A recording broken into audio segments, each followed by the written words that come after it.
My name is Sandra L. Farley. I'm 29 years old, and Ethan and I had been together for 3 years when he suddenly decided our quiet life wasn't exciting enough anymore. The signs started weeks before he actually said anything. Little comments slipped into ordinary conversations. Life feels kind of small lately. Or, I feel like I have to explain everything I do. At first, I assumed he was burned out. We had both been working too much, eating takeout in front of Netflix, talking more about bills than anything romantic. But eventually, I realized Ethan wasn't exhausted. He was detached. It happened on a Friday night. I had made chicken stir-fry, his favorite. Ethan barely touched it. Finally, he set his fork down. "Can we talk without you getting defensive?" My stomach tightened. "Sure." He looked at the table instead of me. "I need some space." "How much space?" "I don't know. Just enough to figure myself out." I waited. He continued quickly. "Things have felt off. Everything is work, bills, routines, us. I feel like I'm losing myself." "So you want a break?" "Not exactly." That answer told me more than he intended. "I'm not trying to see anyone else," he added. "I just need to breathe." I watched him avoid my eyes. "Ethan, if you want space, take it. Just be honest about what kind of space you're asking for."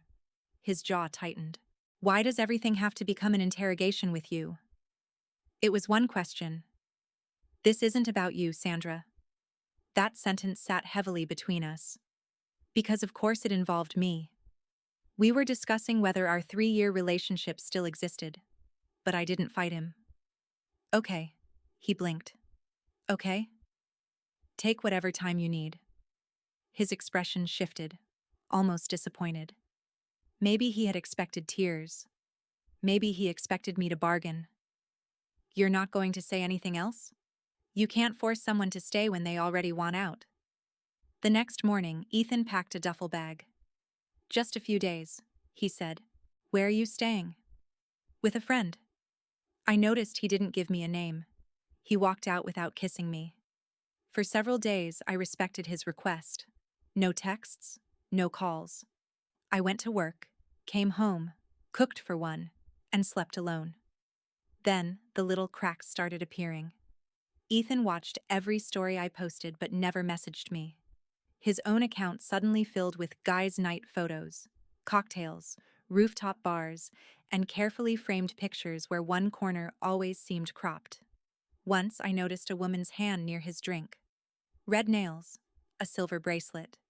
The next post was deleted 20 minutes later. I said nothing. 1 week became 2. Deep down, I already knew. When someone truly loves you, you can often feel them leaving before they officially say goodbye. Then Tuesday night came. I had gone to sleep early after a long day. At 2:07 a.m., my phone lit up. "Ethan." I almost ignored it. Then I saw the preview. "You don't need to know who I'm with. We're on a break." I sat upright. Read it once. Then again. There was no apology. No explanation. Just contempt. Like he was daring me to react. And suddenly, after 2 weeks of uncertainty, I felt completely calm. I didn't reply. I locked my phone and set it face down. Then I walked into the bathroom and stared at myself in the mirror. I expected to see someone heartbroken. Instead, I saw someone who finally understood. Ethan wanted enough distance to find out whether another woman could offer him something better while keeping me somewhere in the background. Fine. He could have his experiment. But I wasn't going to sit around waiting for the results. The next morning, I made coffee. Then I started packing. Not his things. Mine. By lunchtime, I had called my friend Tyler. "Still looking for someone to take that spare room?" He paused. "What happened?"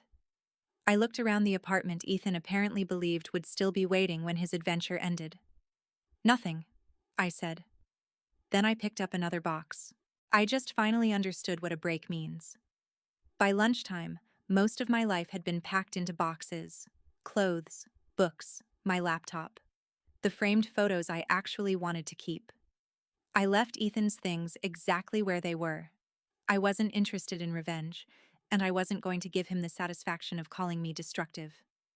Tyler arrived just after noon with his pickup truck. He looked around the apartment, then at me. You sure about this? Yes. You want to tell me what happened? I handed him a box. Later. He nodded. No pressure. That was one of the reasons I trusted him. By 3 in the afternoon, I was gone. I left my key on the kitchen counter beside a short note. Take care of yourself. Nothing else. No accusation, no speech, no explanation. Ethan already knew what he had done. Around 5, my phone buzzed. Ethan. Wow. So you're just going to ignore me now? I didn't answer. 10 minutes later. You're overreacting. We said we were on a break. Then. You're acting like I cheated. I stared at that one for a few seconds. Technically, maybe he believed he hadn't.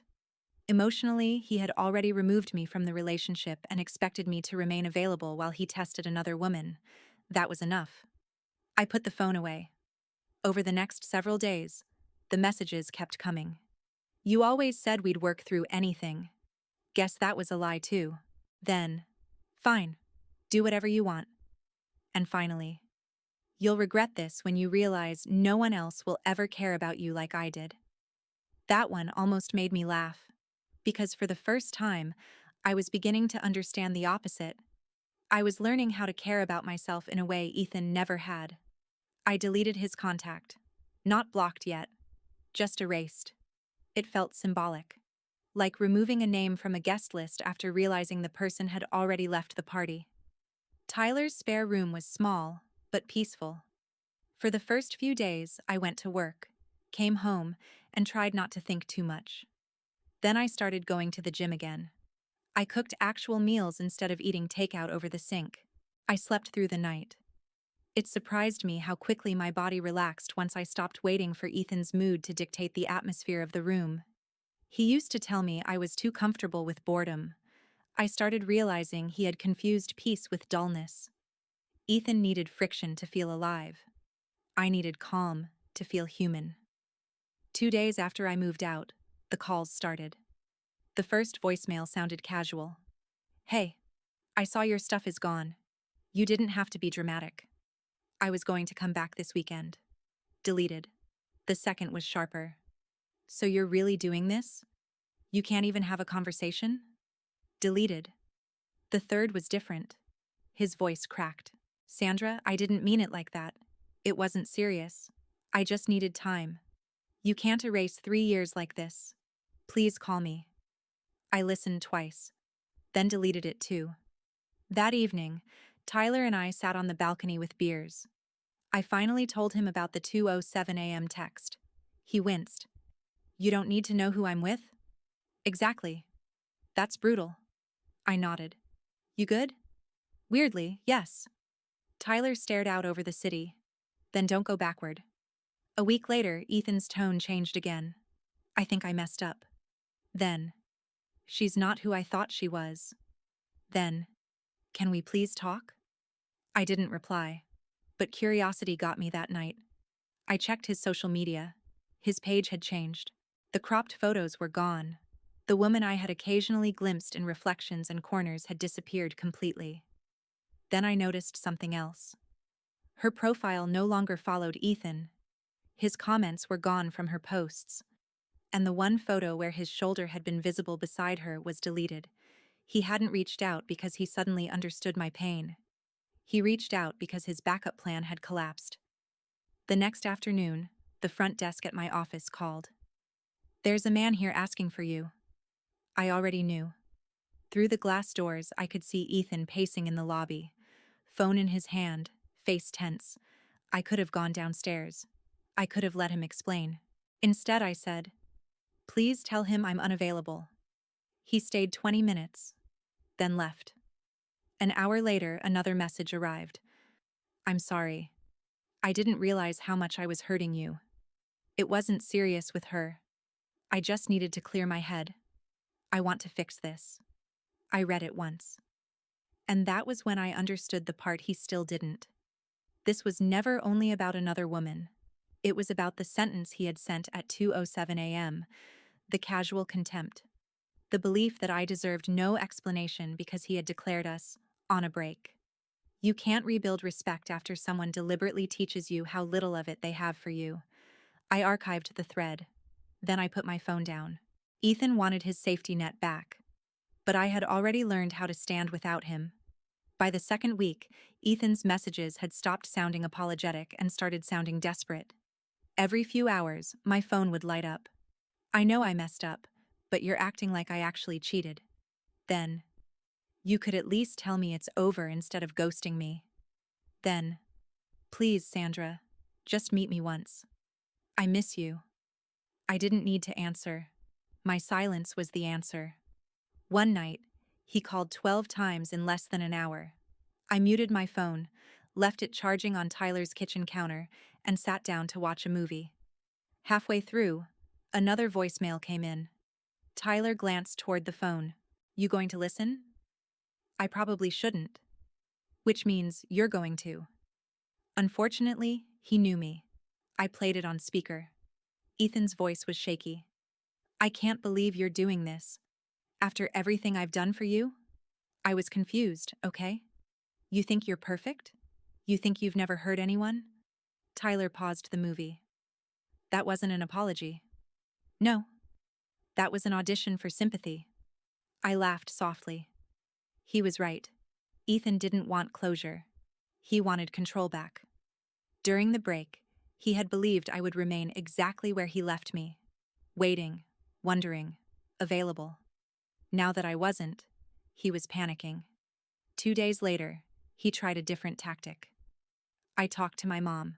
She says you're being cold. She knows you still love me. I stared at the message. Even now, he was recruiting other people to define my feelings for me. Another followed. You're not this person, Sandra. You don't just throw 3 years away. I almost replied, then stopped myself. He had thrown 3 years away at 2:07 in the morning. I had simply stopped picking through the pieces. That evening, another message arrived. You'll regret this when you realize I was the best thing that ever happened to you. No one else will ever love you the way I did. Those words would have destroyed me months earlier. Now they sounded hollow. The next morning, I blocked his number. I thought that would finally end it. It didn't. That evening, I came home carrying groceries and saw Ethan sitting on the front steps of Tyler's building, hoodie pulled over his head, eyes red. He stood the moment he saw me. Sandra, I stopped several feet away. What are you doing here? Can we talk? There's nothing left to talk about. His expression tightened. You don't mean that. I do. You've always listened to me. That sentence told me exactly what he still expected. Access. You don't get unlimited access to me because we dated for 3 years. His eyes filled. I made a mistake. You made several.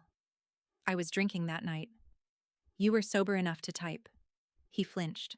I was angry. You were with another woman. His jaw tightened. We were on a break. There it was again. The excuse he kept polishing, hoping eventually it would become truth. You told me you weren't planning to see anyone else. I didn't plan it. You still did it. He stepped closer. She didn't matter. I held his gaze. Then why did you tell me I didn't deserve to know who you were with? Silence. His face changed. For the first time, he looked ashamed. I didn't think you'd take it that seriously. I laughed once. You sent that message because you wanted me to know there was someone else. No. You wanted me jealous. Sandra. You wanted me waiting while you tested whether she was better. His eyes darted away. That was confirmation enough. Then he reached for my arm. Please. I stepped back. Don't touch me. His hand dropped. She's gone anyway. I already knew. She blocked you. His eyes widened. How do you know? It doesn't matter. His voice cracked. So that's it? She leaves, and now you just punish me forever? I stared at him. You still think this is about her? Isn't it? No. I shifted the grocery bag in my arms. It's about respect. He looked confused. The kind that keeps you from humiliating someone who trusted you. I said I was sorry. You said you were sorry after she disappeared. That landed hard. For several seconds, neither of us spoke. Then Ethan whispered, "We can fix this." No. You don't know that. I do. His eyes filled again. You really don't love me anymore? I thought carefully before answering. I loved the person I believed you were. His face crumpled. That person sent me a message at 2:07 in the morning telling me I didn't deserve to know who he was sleeping beside. He looked away. I stepped toward the entrance. Goodbye, Ethan. Behind me, his voice rose. You'll come back. You always do. I didn't turn around. That night, I blocked every remaining number and account connected to him. Not because I hated him, because peace finally mattered more than being understood. And for the first time in 3 years, Ethan had no way to reach me. A month passed before I heard anything about Ethan again. By then, life had stopped feeling like something I was rebuilding and started feeling like something I actually owned. Work was good. The gym had become routine. I had started cooking properly again, taking weekend walks, reading before bed instead of scrolling through old messages I had no business rereading. Peace no longer felt temporary. Then I ran into Sarah, one of Ethan's old friends, at a coffee shop. She smiled when she saw me, then hesitated. You probably don't care. That's never a promising opening. She laughed awkwardly.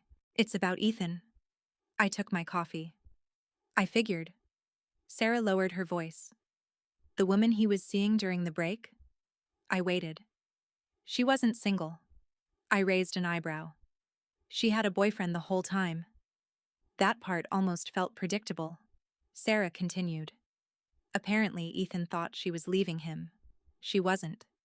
She was using Ethan as a rebound after some fight with her boyfriend. And then? She ghosted him the second he started asking what they were. I nodded. He didn't take it well. I'm sure. People found out what happened. He tried saying you two were already basically broken up, but the timeline doesn't exactly help him. I took a sip of coffee. Sarah studied me. You really don't care. I hope he learned something. That's surprisingly nice. It's also not my problem. She smiled slightly. Fair. A few weeks later, an unfamiliar number texted me. Please don't block this immediately. I already knew. Then another message appeared. Sandra? I miss you. I know I screwed up. You didn't deserve any of it.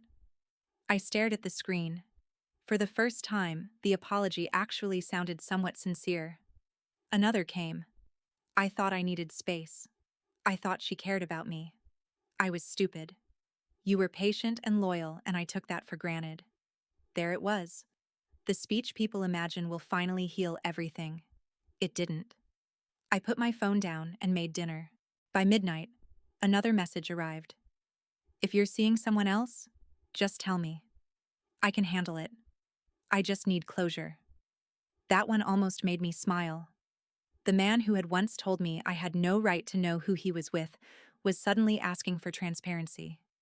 The next morning, he called. I let it ring twice. Then, for reasons I still can't fully explain, I answered. Hello? Silence. Then Ethan whispered, You picked up. I did. His breathing sounded shaky. I need to see you. No. Sandra, please. What do you need to say that you haven't already texted? I can't sleep. I can't focus. I know I destroyed everything. I stayed quiet. You don't understand how much you meant to me. I do understand. He went silent. I remember exactly how much I meant to you when it mattered. That's not fair. It is. People make mistakes. Yes. You act like you've never hurt anyone. The difference is, when I hurt someone, I don't tell them they're not entitled to know what I'm doing. His tone hardened. So you're really done? Yes. Completely? Completely. A bitter laugh. You'll regret this someday. There was the old Ethan again. When you realize nobody will ever love you like I did. I smiled. You're right. He went quiet. No one ever will. Then I added, and that's exactly what I'm hoping for. He hung up. That was the last time I heard his voice. Months passed. I got promoted at work. I signed a lease on my own place. I picked up new hobbies, made new friends, and stopped measuring good days by whether Ethan had tried to ruin them. Then one evening, I went to a friend's birthday dinner. I didn't know Ethan would be there. I walked in laughing with two coworkers and saw him across the room. He froze. So did I. For maybe half a second. Then I kept walking. Later, he approached me near the bar. Hey. Hey. He looked different. Quieter. You look good. Thanks. He glanced toward my coworkers. You've been busy. Life's good. A sad smile crossed his face. Guess you really moved on. I looked at him. There was no anger left. No need to punish him. Just truth. I moved on the night you told me I didn't need to know who you were with. His expression faltered. I gave him a polite smile. Take care, Ethan. Then I turned back toward my friends and rejoined the conversation exactly where I had left it. No lingering glance. No dramatic exit. No wondering what he thought. The break Ethan wanted had become permanent. Not because he chose another woman. Not even because she rejected him. Because somewhere along the way, he lost access to the version of me that still cared enough to wait. And once that version was gone, there was nothing left for him to come back to.